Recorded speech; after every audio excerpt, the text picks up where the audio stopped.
If a bank teller suddenly refuses to hand your grandmother her own money, what would you do? That is exactly what is starting to happen across the United States, and almost no one is talking about it. Banks are quietly gaining new powers to pause, block, or delay large cash withdrawals and wire transfers for seniors, and the rules just took effect in states all over the country. If you or someone you love is over 65, this affects you directly.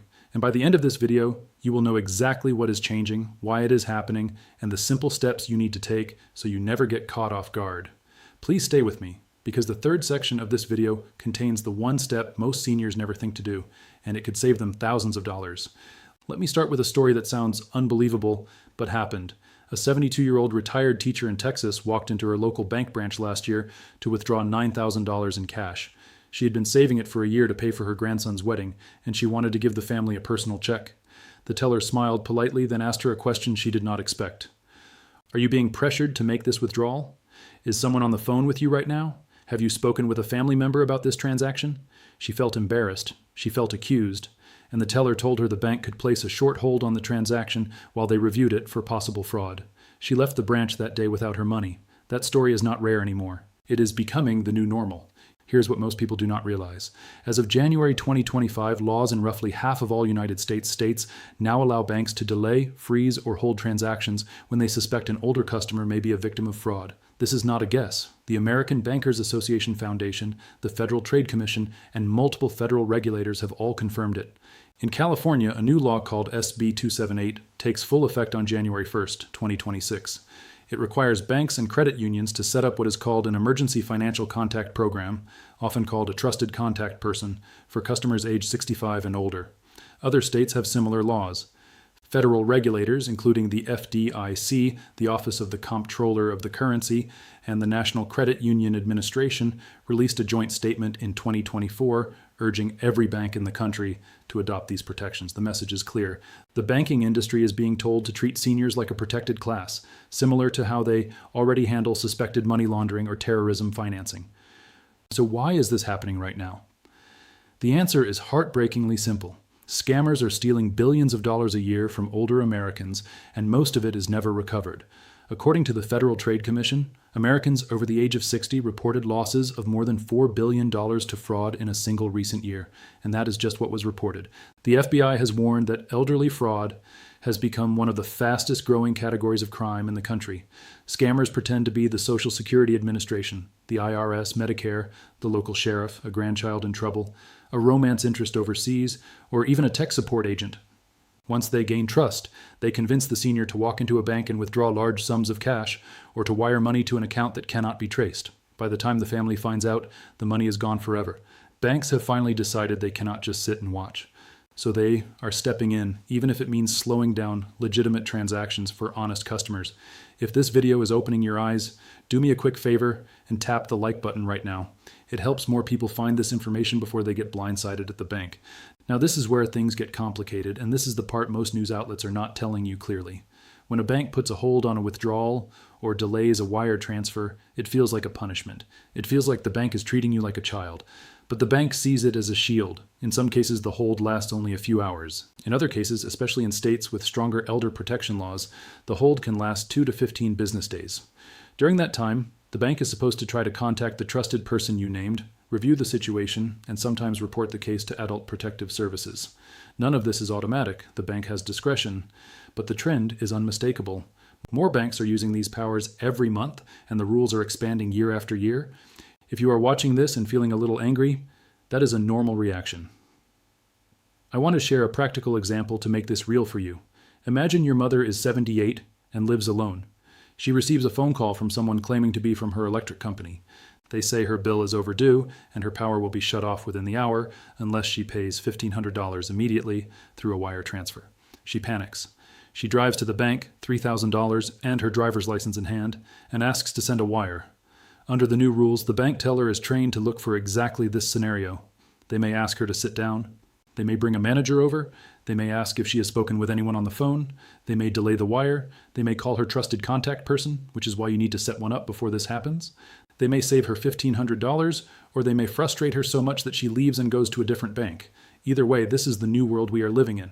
Let me pause for a moment and give you a simple way to understand why this matters to you, even if you are not yet 65. If you have a parent, a grandparent, an aunt, an uncle, a neighbor, or a friend who is older, you are part of this story too. Because the new bank rules often require the bank to contact a trusted person when something looks suspicious. If your loved one never named a trusted contact, the bank has no one to call. They may still call the police. They may still freeze the account. And that is how a routine visit to the bank can suddenly turn into a frightening, confusing experience for someone who just wanted to pay a bill. Now let me walk you through the actual changes happening right now because there are several layers and they all matter. The first layer is what is called state hold laws.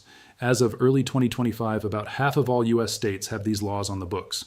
They allow, and in some cases require, banks to temporarily hold transactions that involve suspected elder financial abuse. The second layer is the Trusted Contact Program. This is now active in California through SB 278, which officially takes effect in January 2026, and similar programs are being adopted across the country.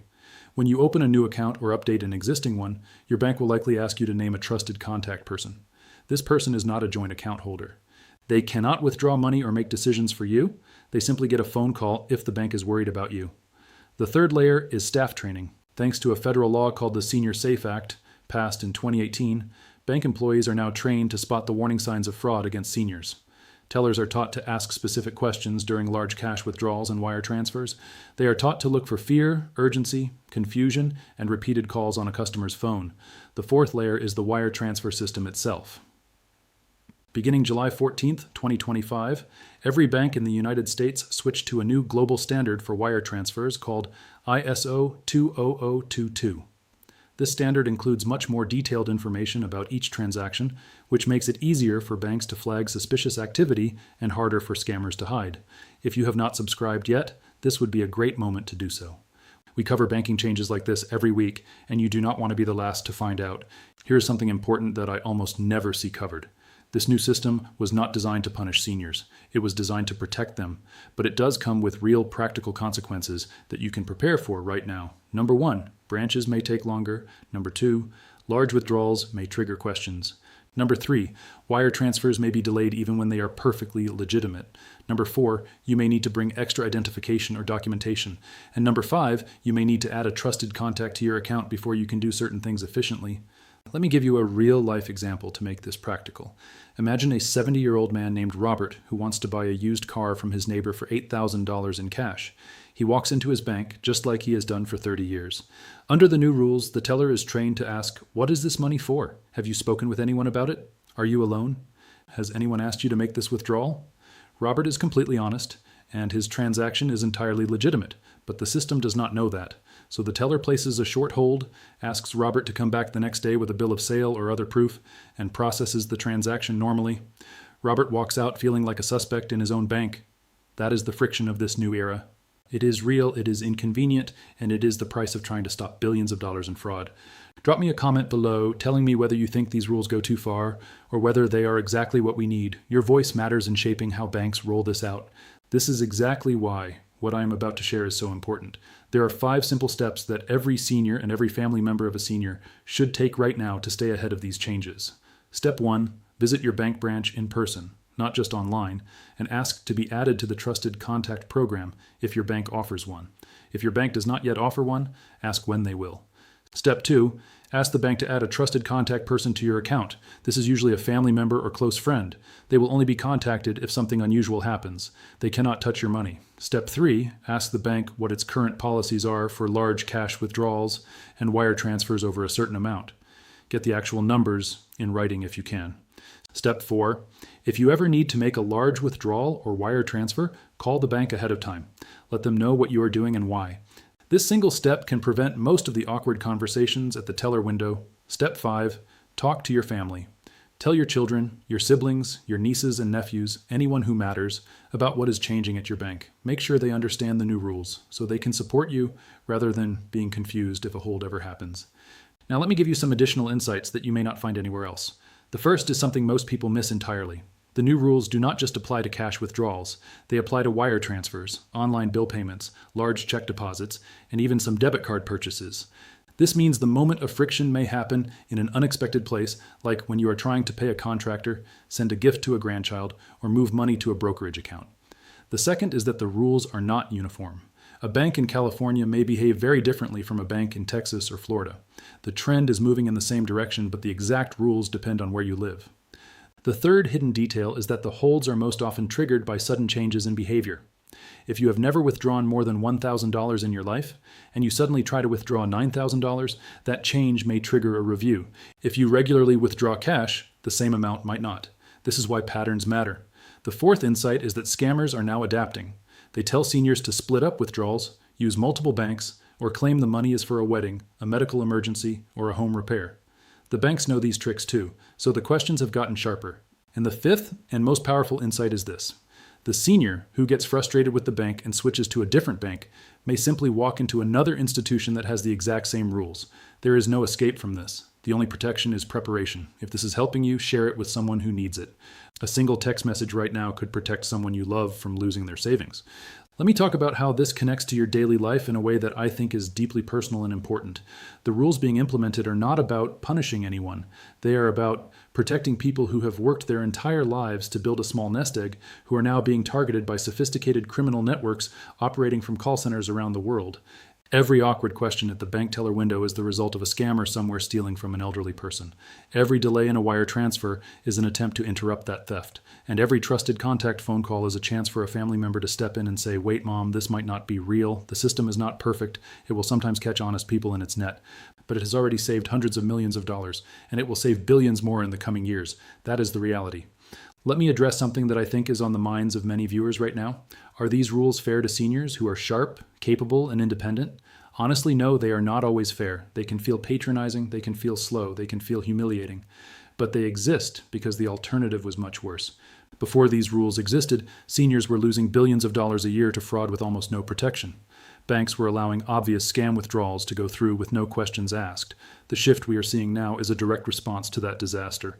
The next generation of these rules will likely be smarter, using technology like artificial intelligence to distinguish between genuine transactions and suspicious ones more accurately. But for now, every senior has to live with the friction of this transition. And let me share one more practical framework before we wrap up, because this is the part that will save you the most money and the most frustration. Think of your bank account like an airplane. You do not show up to the gate and expect to board without a ticket. You do not show up to the bank and expect to move large sums without any questions. That is the new reality. So build your flight plan in advance. If you know you will need to make a large withdrawal or wire transfer, call your bank a day or two ahead. Ask what documents to bring. Ask if you should schedule an appointment. Ask if you need to name a trusted contact first. Do this once, and you will never be surprised again. If you are a family member of a senior, do this for them. Walk into the branch with them if you can. Help them set up the trusted contact. Help them understand the new rules.